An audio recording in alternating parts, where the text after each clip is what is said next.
தந்தை மகன் தூய ஆவியின் பேராலே ஆமேன். யோபு நூலிலிருந்து வாசகம். அதிகாரம் 28. இறை வார்த்தைகள் 28. ஆண்டவருக்கு அஞ்சுங்கள், அதுவே ஞானம். தீமையை விட்டு விலகுங்கள், அதுவே அறிவு. இது ஆண்டவர் வழங்கும் அருள்வாக்கு. இறைவா, உமக்கு நன்றி. நன்றி தகப்பனே, நன்றி. பற்றாத ஜீவ நதியே நன்றி.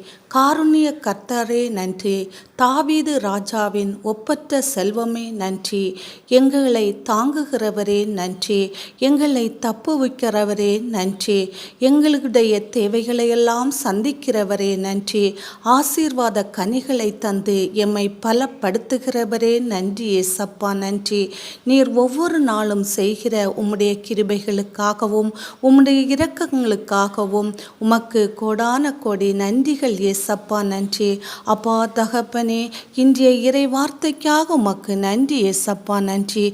ஏசப்பா, நாங்கள் ஒவ்வொருவரும் உமக்கு அஞ்சக்கூடிய அந்த அருளையும் அப்பா தீமை விட்டு விலகக்கூடிய வரத்தையும் நீர் எமக்கு தருவீராக தகப்பனே. எந்த ஒரு தீமையோ எந்த ஒரு தீங்கோ எம்மை அணுகாமல் நீர் வேலியடைத்து பாதுகாத்து கொள்வீராக. ஏசப்பா, தாவீது ராஜாவை சிங்கத்தின் கைக்கும் கரடியின் கைக்கும் தப்பிவித்த தேவன் எங்களை எல்லாவித தீமையின் கேட்டிலிருந்து விடுவித்து துணையாயிருப்பீராக.